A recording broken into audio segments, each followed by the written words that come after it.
Thank you so much, Sophie and Tim. Okay. Welcome, everyone. We will now explore how climate risk manifests across systems, drawing from a recent vulnerability study that was undertaken in Nakuru County. We will unpack the methodologies, key findings and implications for resilient building. And we will also put more emphasis on the importance of localized data for resilient building. So under this session, the aim is to make climate relatable by grounding it into real life examples. As I've already mentioned, that is this example from Nakuru County. And we want to dive into how risk cascades across agriculture, water, health, and infrastructure, and how interdisciplinary strategies are very important when it comes to effective responses. We will start by understanding what climate risk entails, then zoom into Nakuru County's specific challenges and how climate affects the different sectors that have been mentioned. And finally, we will explore actionable pathways to build resilience. So as you can already see on the screen, I would like to give you a brief background about Nakuru County.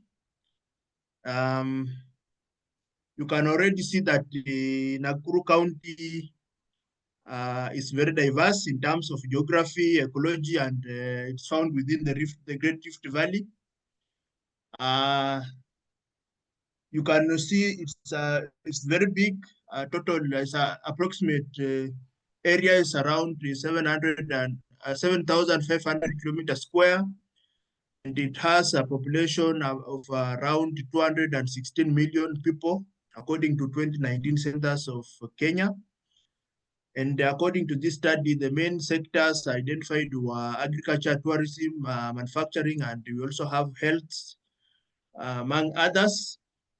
And in terms of diversity,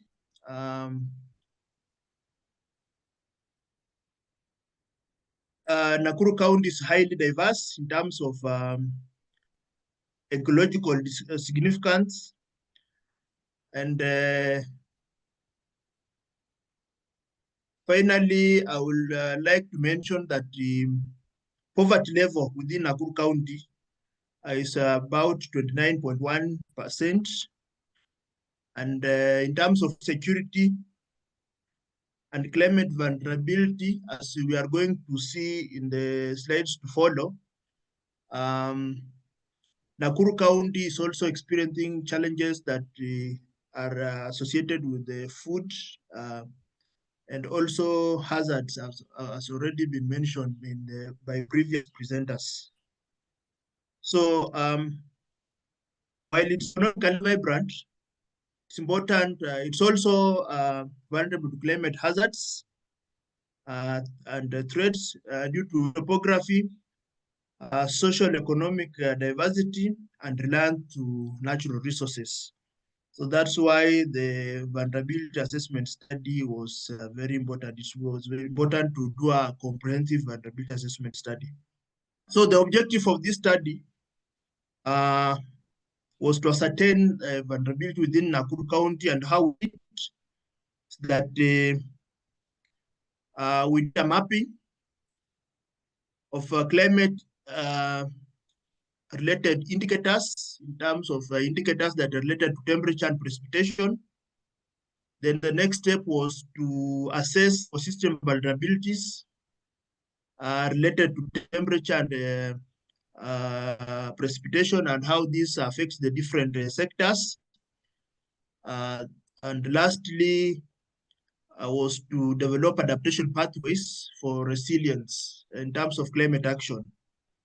And before we did this, we asked ourselves some key questions. We wanted to understand what climate-related hazards are within Nakuru County and what was their future projections.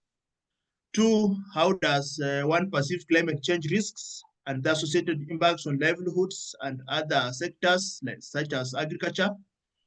3, we wanted to understand if we had any existing ecosystem in terms of critical ecological services that have adequate resources to support the sectors in terms of adaptation.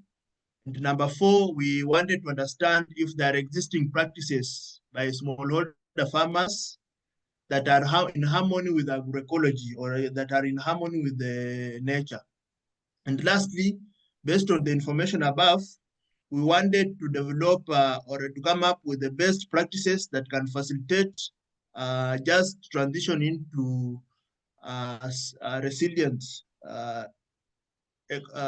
resilient system within the county.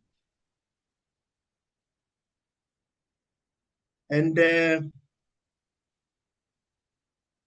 generally, the objective was to facilitate development of adaptation practices to a low carbon resilient future.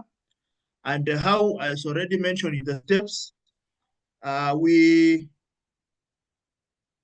undertook a participatory approach, and this I call it a bottom-up approach involving farmers and stakeholders and at different stakeholders at different levels. And this is to include from household levels, villages, communities, wards, sub-counties, where agriculture or who are found within the county. And we wanted to understand what hazards exist, what exposure levels are there, and the risk levels and existing adaptation practices, and finally propose adaptation pathways for low carbon future.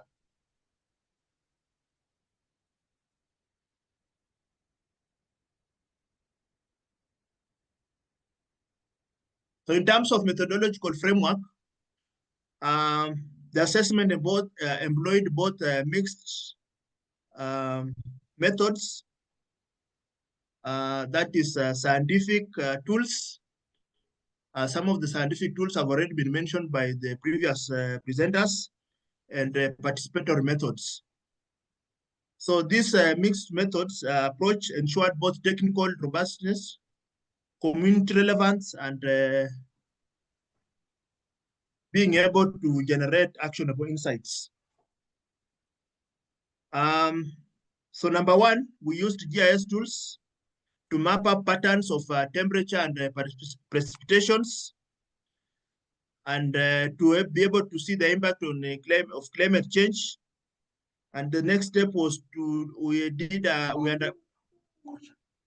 we undertook a household survey of around 200 farmers, and through this we are able to capture information across the sub-counties or at county levels or sub-county levels of smallholder farmers. Then we undertook a climate vulnerability assessment, which involved hazard identification through a scoping study and mapping of impacts and identification of climate-related response measures. We used climate adaptation index tool, which is a tool that was to capture hazards and their exposure levels. And then we used agroecology criteria tools to capture the level of implementation of agroecology practices. And lastly, we developed adaptation pathways based on the practices that were being implemented mostly by farmers or the smallholders farmers within the county. So in terms of subjecting the household data into the climate adaptation index tool, we used this tool to capture information about the climate-related hazards and the exposure levels. I know this has already been overemphasized by Hase and Sophie. However, I will give a highlight of how this tool works. The climate adaptation index tool,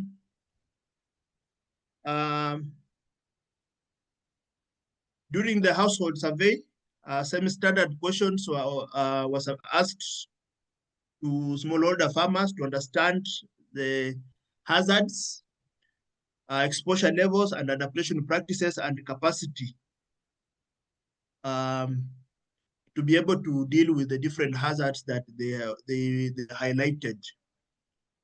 As you can see, the climate adaptation index tool combines hazards, exposure, and vulnerability scores.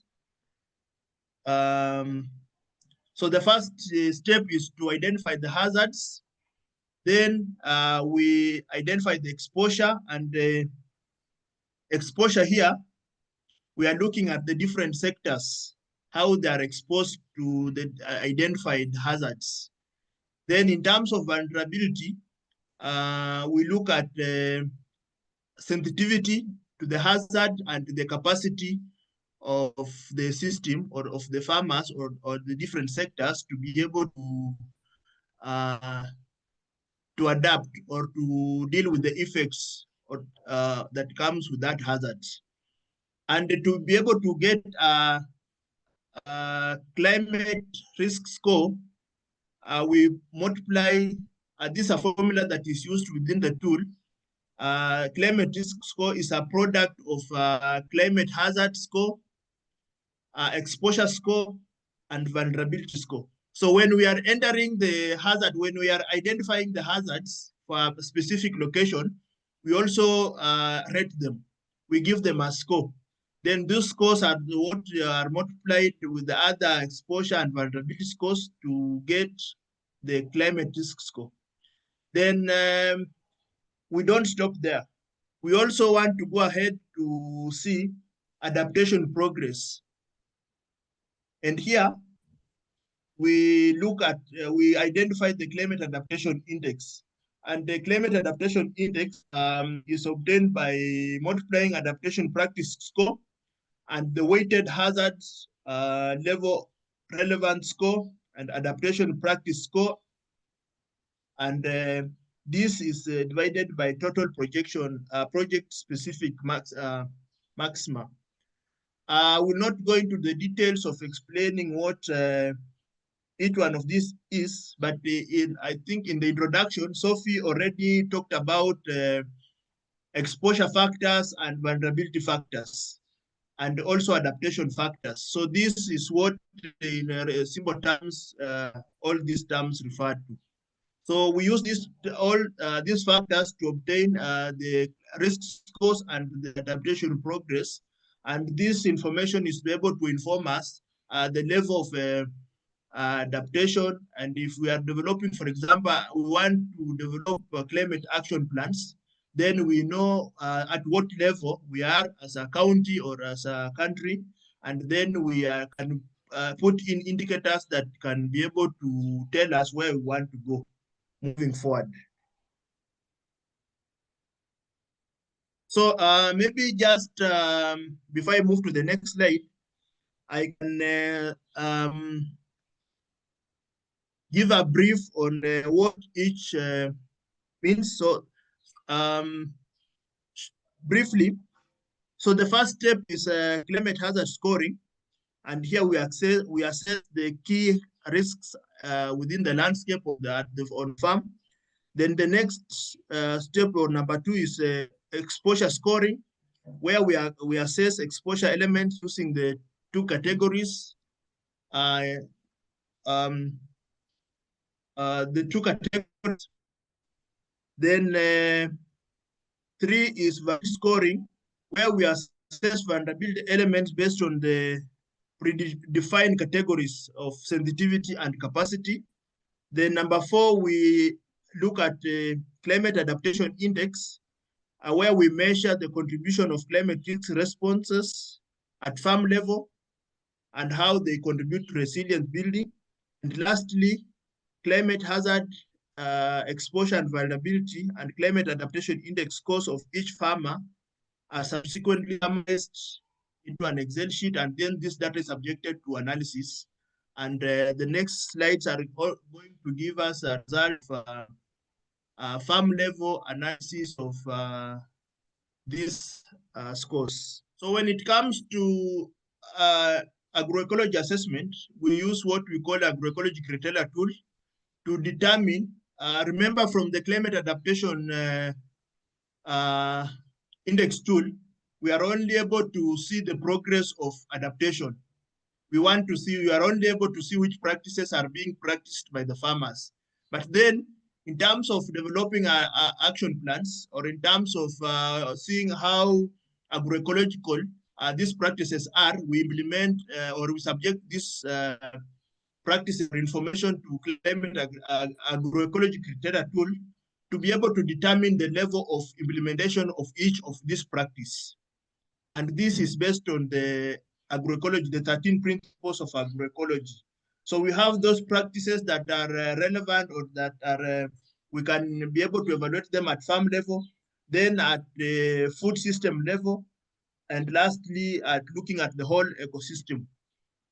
And to see how a farmer, in terms of adaptation, is able to transition from level 1, where maybe it's not implementing, is experiencing a hazard, for example, drought, and is not doing anything about it, and then through training and other capacity factors, has been able to move from level 1 maybe to level 3, where it's now implementing some practices, sustainable agriculture practices on the farm, to be able to build resilience. So allow me to share with you some key findings from our case study. I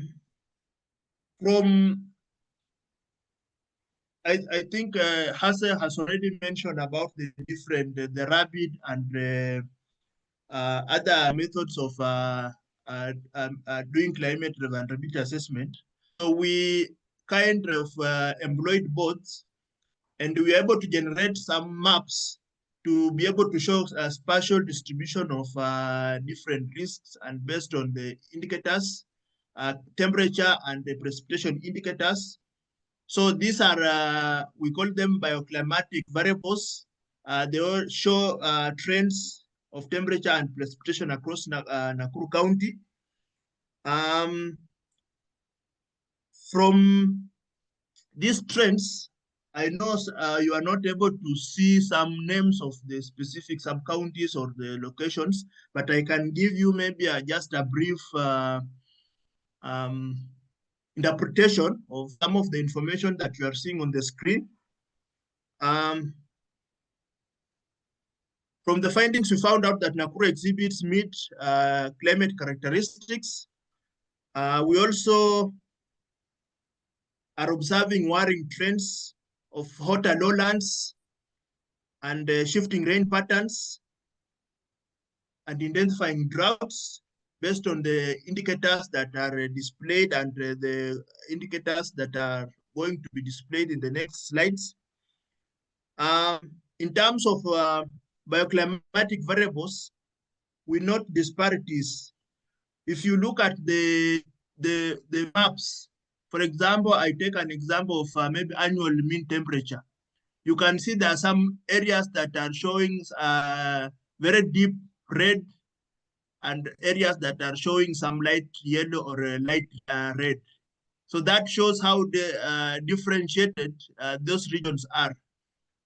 For example, Rongai area, Nakuru town, Subukia, Gilgil, and Naivasha, they show high exposure characterized by high temperature and low precipitation, versus areas of Molo, Kuresoi North, Kuresoi South, and sections of Joro, which show low resilience to low temperature and high precipitation. Emmanuel, I'm sorry to interrupt you. Is it okay if you go to the key messages, and because we're running a bit late on time? Okay. Yeah. So maybe the most important outcomes. That would be really nice. Thank you. Okay. Thank you.